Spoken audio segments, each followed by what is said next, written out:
Hello, everyone, and welcome back to another Conversations with Elizabeth Allen Carter. Today, my very special guest is my great friend, Susanne Bellamy. Susanne, hi, how are you? I'm very well, thank you. I'm thrilled to be on your show. Thank you. Um, as you no doubt guess, we're both part of the same hemisphere. We also live in the same state and not too distant apart, which makes it especially wonderful because so many people I talk to are from the States or from the UK, but to have someone only a few hours drive and living in such a beautiful place as Toowoomba, that's really nice. Well, we're in the same time zone too, which must help. That does help. That does help a lot. I've tried to join in with some online things that have been coming out of the US, and it's really hard. Sometimes you've got to get up at 5 in the morning, or it'll be really late at night here, and it's Well, nice to be in the same time zone. that's it. I was invited to one and worked out what the time zone was, and it was 2 a.m. And it was sort of, oh, look, if you can make it 3 hours later, yeah, I can stretch to a 5 a.m. 3 hours earlier, yeah, I'll stay up at 11, but 2 o'clock in the morning is that sweet spot where I'm definitely asleep. Me too.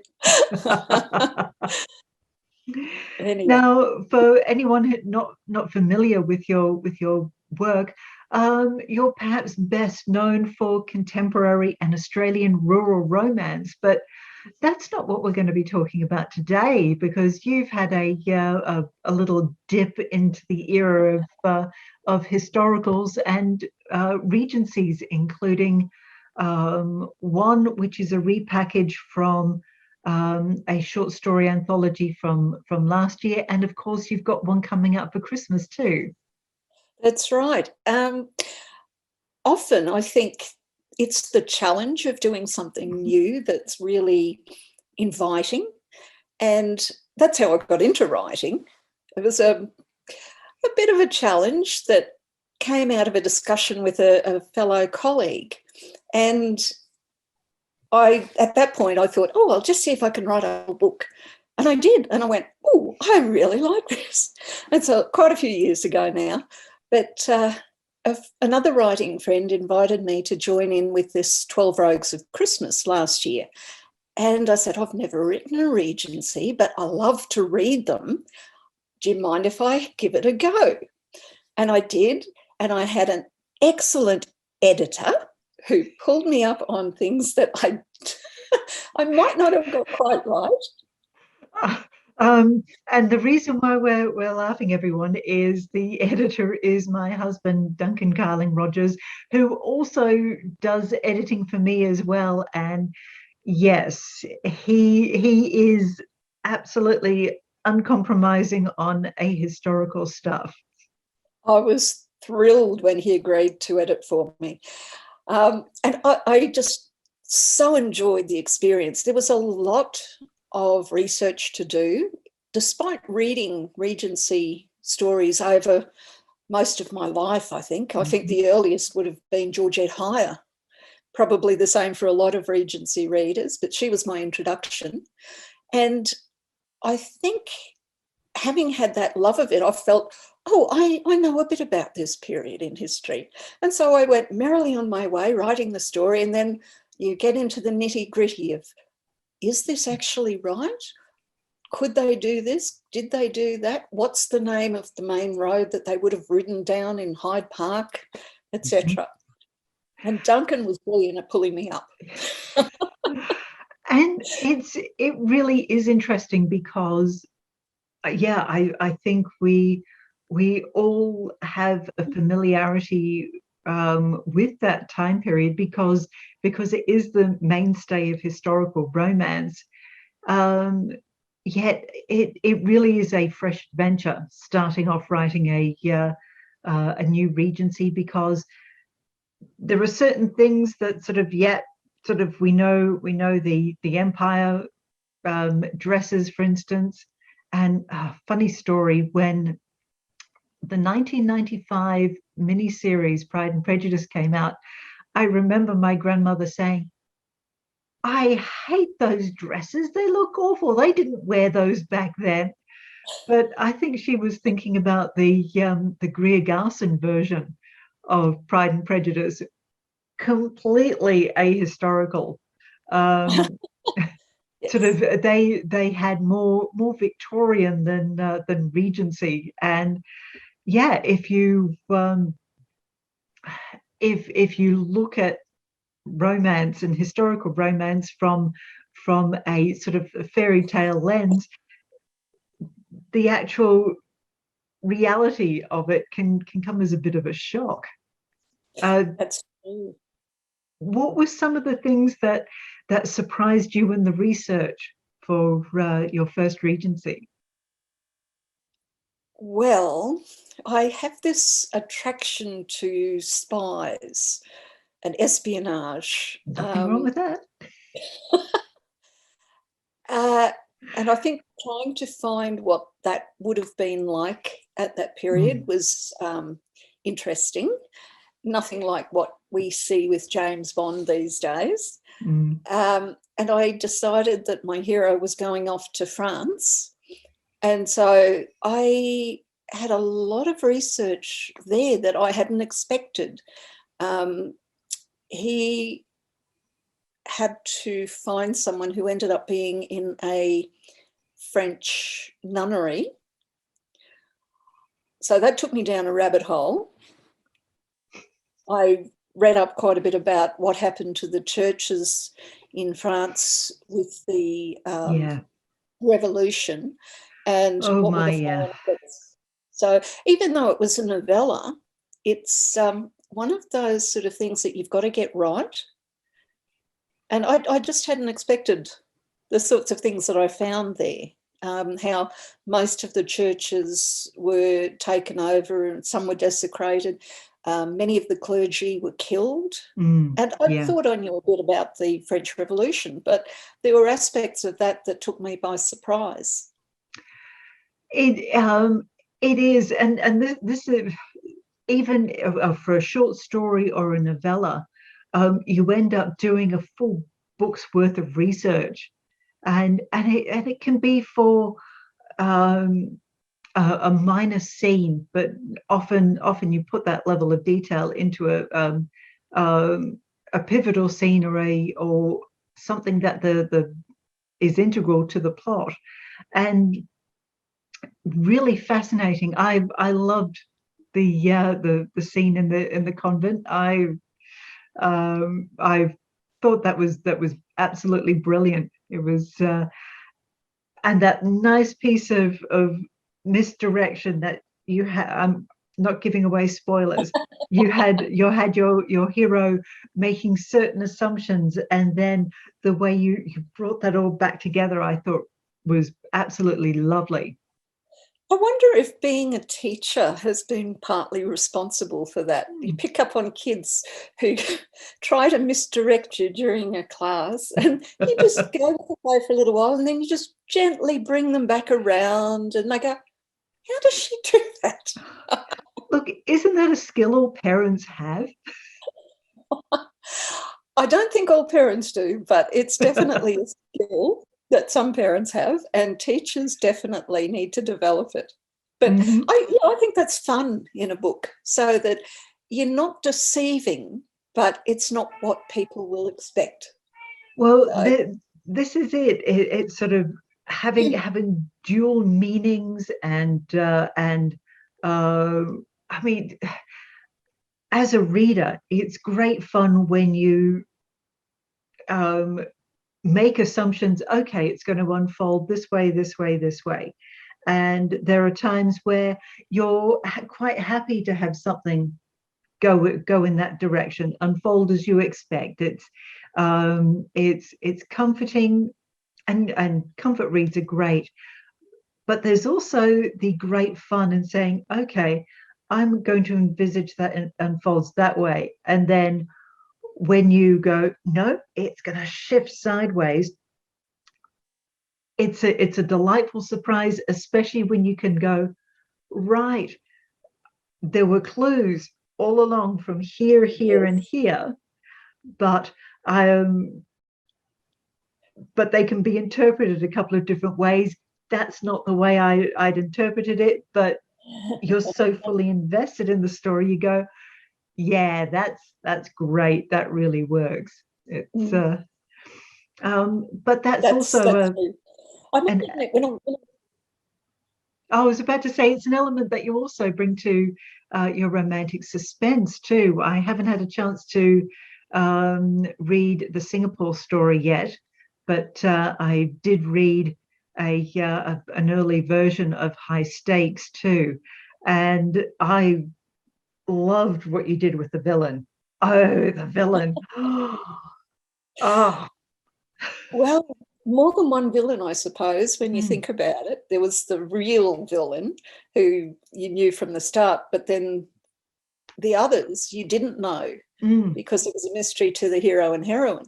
And for me, writing like that, I think I'm more of an organic writer. I know key plot points, I know where I want to end up, but I let the characters take me along for the ride, because very often as you tease out more about a character, you discover things that you would never have plotted in a million years. And you go, oh, I see where that's going. That's interesting. And so I like to go along for the ride as the writer.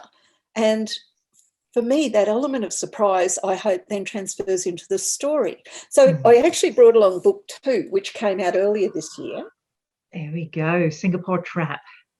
Yes, this is the one where I have a scene near the end where I needed some information that I couldn't find online anywhere. Mm, And it was to do with a naval rescue at sea. And I happened to know a man who was very high up in the Navy, and he actually flew the helicopters off the ships at one point. And so I said to him, would you mind if I interviewed you for this story? I need to find out what's possible, what's not possible. And in the interview, he got me on the right track, but he also gave me a little bit more of a clue that we can do more than you've got us doing in this story. So it sort of exploded from there. But ah, Singapore Trap, I had actually planned to go back to Singapore mm, last year, like a lot of ah, plans. yeah. Yeah. But anyway, I was able to work from memory because we've been through Singapore quite often. Mm, And you do a lot of research online as well. And that's easy with contemporary things. I mean, we even have the ability to use um, Google Satellite so we can see the street scene. And that was yes. useful when I was trying to remember a particular part of Orchard Road. And I just couldn't call it to mind. And so off I went on Google Satellite and, oh, right, that's there. Mm-hmm. So that works really well. But you're right. I mean, Google Maps, Google Earth is a great starting point. But with historicals, though, especially a city like London, which always been a big city but just exploded, um, I've ended up using a map from the 1700s, with the view that the rate of change between the late 1700s and the Regency period won't have been so great as to That's true. make navigating the geography too anachronistic. But knowing that going back earlier, London had a number of tributaries and feeding into the Thames, which are utterly paved over now. Well, that's right. The Um, Fleet Street. That used to be the Fleet Creek River. yeah, Fleet Yeah. River, the Serpentine, Mm. which now now looks like a lake. It's Yes. absolutely it's really interesting. So I end up using that as my map of reference. So being able to plot locations where people are living makes that really helpful. What There other are resources? surprisingly, Oh, sorry. sorry, there's surprisingly good primary resources that you can access online now, and Yeah. sometimes you've got to pay to access things, but Mhm. there's a lot held in libraries and government sites that provide good information for a particular period in history. So I've found things that I hadn't expected when I've been hunting for something else. Yeah, isn't that fun too? It's sort of, I get you. You mentioned rabbit holes, and yeah, the rabbit hole of research. Duncan keeps joking, 5 minutes worth of writing for 30 minutes worth of research, and it's sort of, yeah, it can be like that. It can Well, I be. bought another book that I used that I found really handy was the Georgette Heyer's Regency World. And that's got things like titles, how to address people, the fact that morning calls weren't actually in the morning, Mhm. all these sorts of things that you make assumptions about. And I found that very useful when I was writing the two Regency stories. So tell us about your second. Oh, well, actually, no. Let's start with your first, because the original title for that was Four Calling Cards, and that was part of an anthology that was a play on the 12 Days of Christmas. But you've expanded that story, and it's now a standalone novella called A Spy for Lady Clementine. That's right. It was a very limited release when it came out for Christmas last year. We always knew that that was going to be the case. And so I offered it to my publisher afterwards, and they knew it had been a limited release, and they were very happy to take it. That's Just great. needed a new title and a new cover, and it's coming out mid-December. It's not a Christmas story per se Hmm. this time. They wanted the focus off Christmas, but it's very much the world of spies in London and France. And it introduces characters who have their story in the next book. Oh, lovely. How many books are you envisaging in this series? I do think there will be a third. I have a pair of characters who just, they pop up, they demand your attention Mhm. sometimes. And I think that they will likely get their story next year. But the second book is the story of Lord Rufus, who we realise in the first one is something of a spy master, Mhm. um, fairly high up in the War Office, and he oversees the end of the Napoleonic War from the British perspective. Mhm. And then his story is set soon after the Napoleonic War ended. And there was always concern about whether Napoleon was secure. And of course, he escaped from Elba, which Mhm. led to the Battle of Waterloo. Yeah. So the next incarceration was a tiny island, St. Helena, which I had to look up on the map. And it's very, very hard to find because it is Mm. so small and it is stuck in the middle of the ocean between Africa and America. Yeah. And so I thought, oh, this could be interesting. What if? And a lot of stories begin like that, don't they? They What do. if? Oh, I love the what ifs. What if? So it was a what if there was a rumor that they were going to rescue Napoleon from St. Helena, and the British want to make sure that he never escapes again. Mm. And so they want to control all aspects.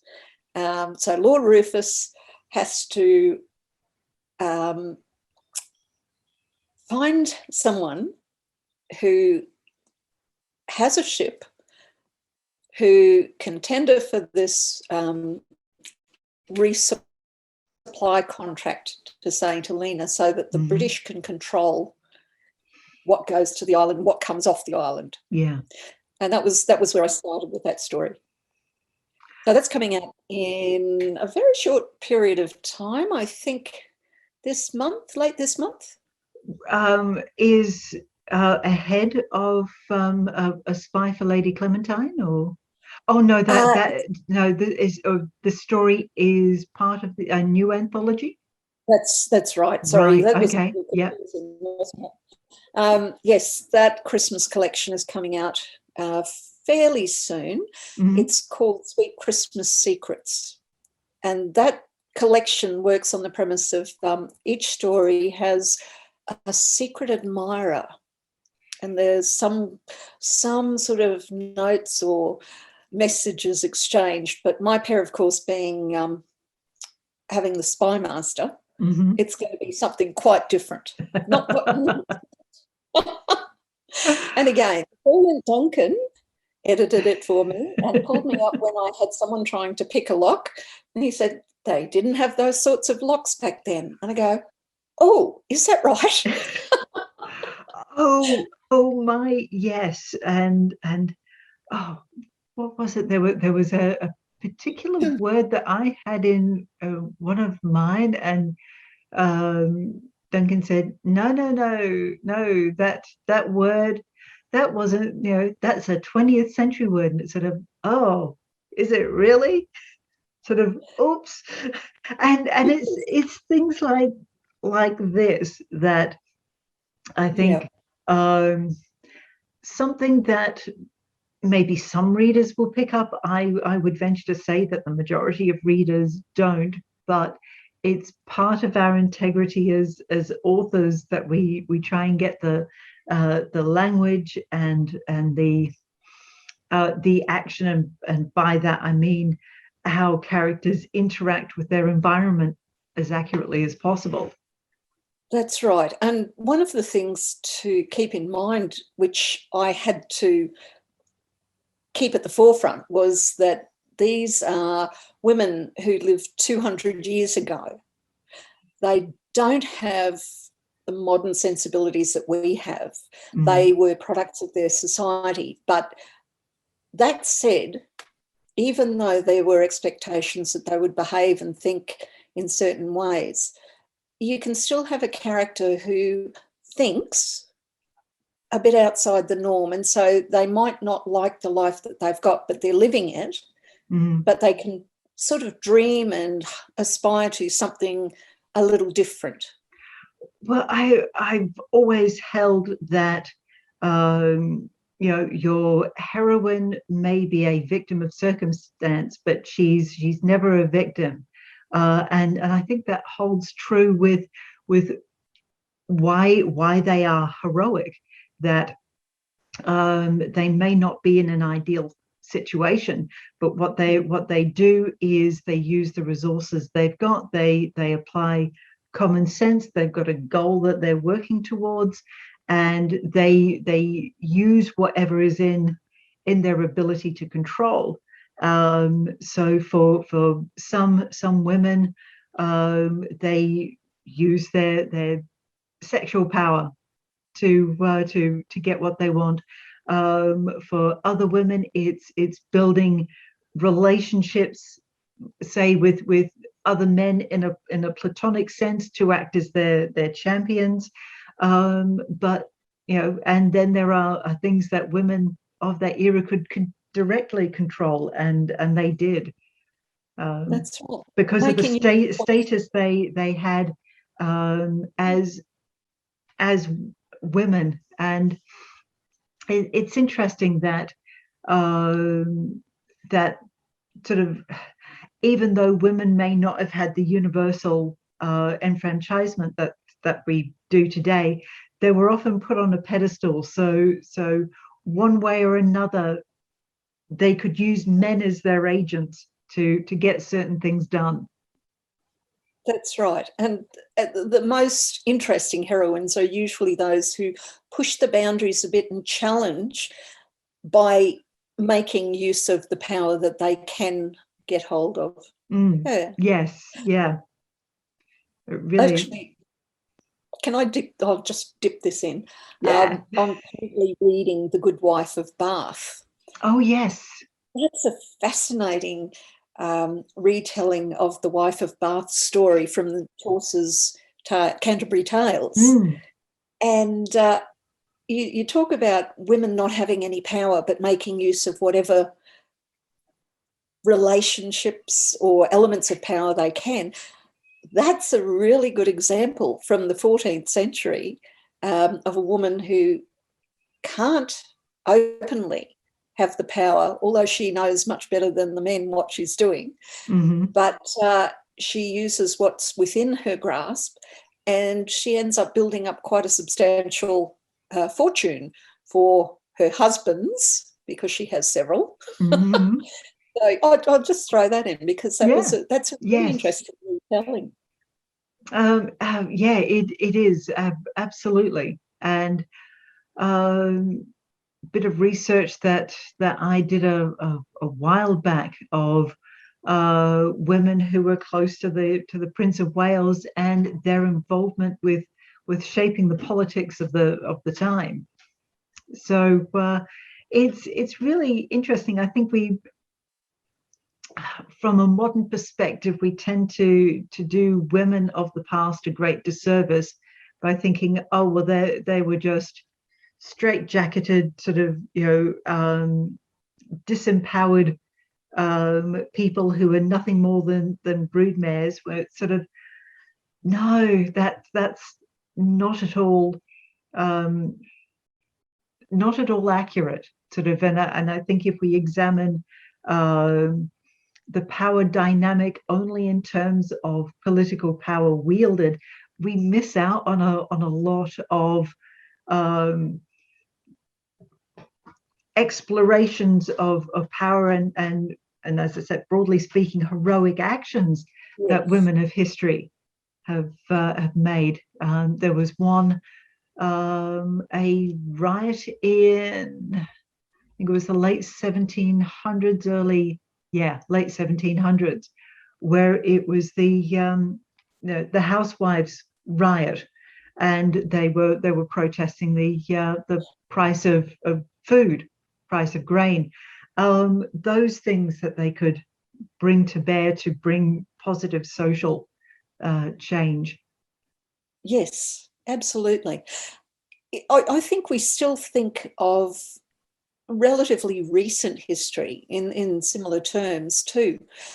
For example, one of the major changes in more recent times was the 1975 Family Law Act, which brought in no-fault divorce.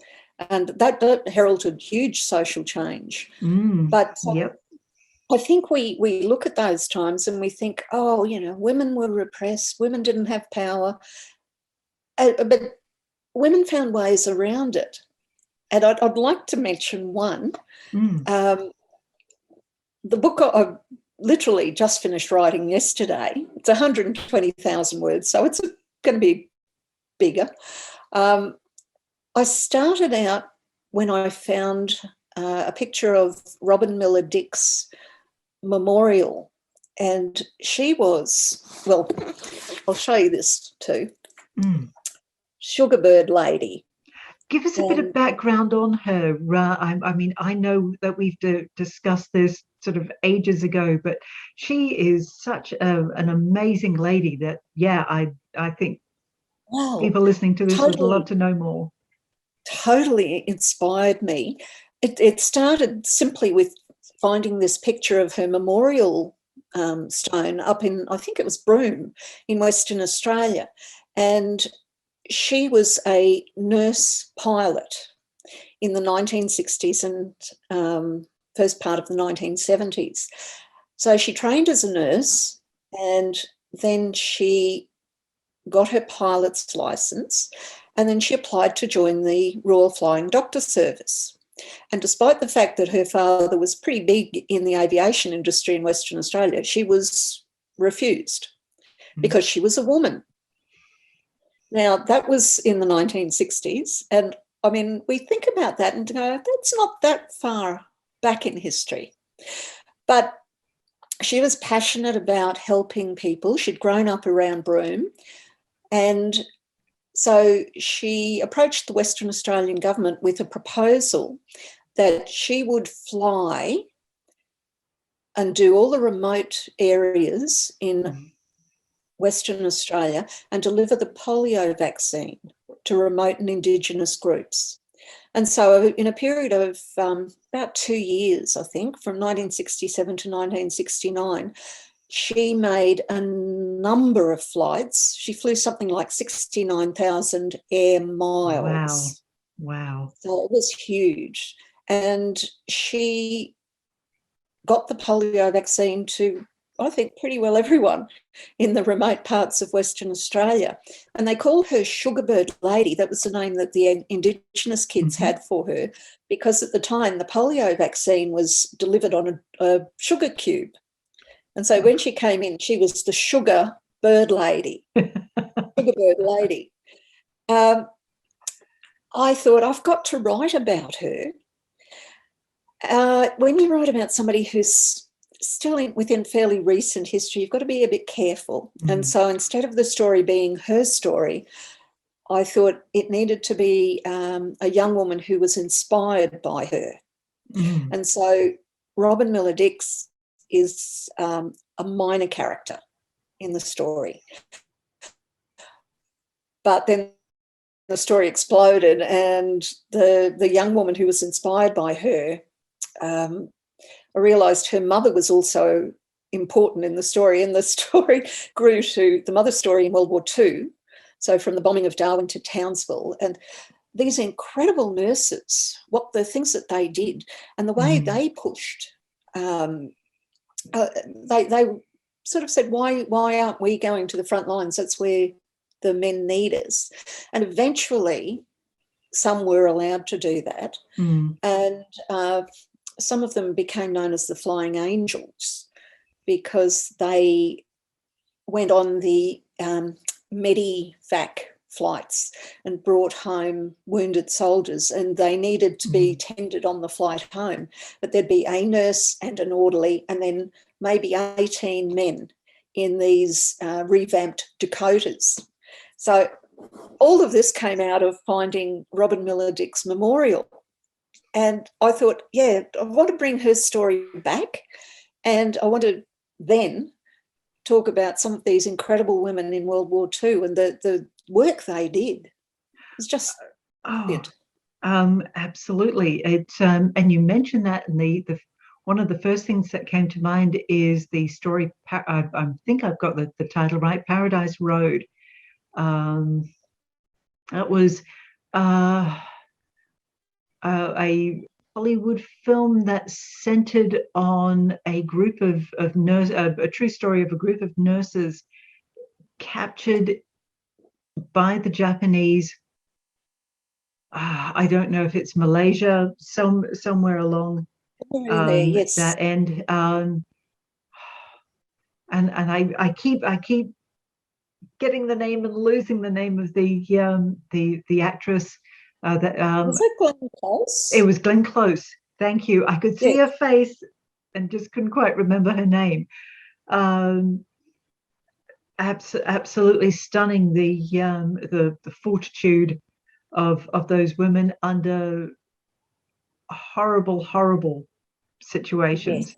Just incredible. It's sort of and it's inspiring to make sure that we find that sort of level of fortitude within us as well. That's true. And I think it's one of the things I'm passionate about is bringing back some of these stories, making them known. And I think there are a few authors doing that now. I've read a couple of stories recently where the stories of women that haven't been told yet have finally been picked up, and we're learning more about what women did at difficult times in history. And it's just wonderful that authors are actually taking real women and basing stories around them so that their lives and their history isn't lost. Yes. And another one that springs to mind is Ali St. Clair. St. Clair's series on Yes. the Australian codebreakers. Yes. I loved that, actually. I've been recommending that to friends. And interestingly enough, this morning I was chatting with a lady from our Rotary group, and it turns out she was a radio operator during the Indonesian coup. And so she learned Indonesian, and she was translating documents. She was up in Darwin at the time. And I'm just thinking, one of these days I've got to actually interview her and get her story, because I think there would be a fabulous story in that. But I mean, she's a more recent version, I guess, of the codebreakers that Ali Sinclair wrote about in World War II. But I love that story, particularly because it just brings to life what real women were doing at that time. Yes, yeah, absolutely. And then by contrast, you have my grandmother, who absolutely loved being a waitress in the officers' mess during the Second World War because of the tips she'd pick up. That was the level of her ambition. Apart from wanting to tell the other girls what to do. But it's sort of in whatever way, many people played their part, and they were all important parts. That's right. Because it channels history down to where we are today. Everything today has a connection with what happened in the past. It's inextricable. It's which I guess why I love writing and reading history, why you love writing and reading history. Yes, I mean, you write these wonderful stories set in different historical times, and I mean, I so thoroughly enjoy reading them because you recreate the time beautifully. But thank you. One of the things I really want to do is to get some of these more recent stories and just remind people through hopefully a good book that look where we've come from. These are the sort of people who shaped us. These are the women who have given us all these things. And so, yeah, I'm looking forward to subbing this story to my publisher very soon. It will. I know it will be absolutely wonderful. Susanne, thank you very much for having a conversation with me. And everyone, I do this every week. Please like, share, and subscribe. It really makes sure that we reach other people who enjoy history and historical romance as well. I'm Elizabeth Ellen Carter, and thank you for joining me in conversation.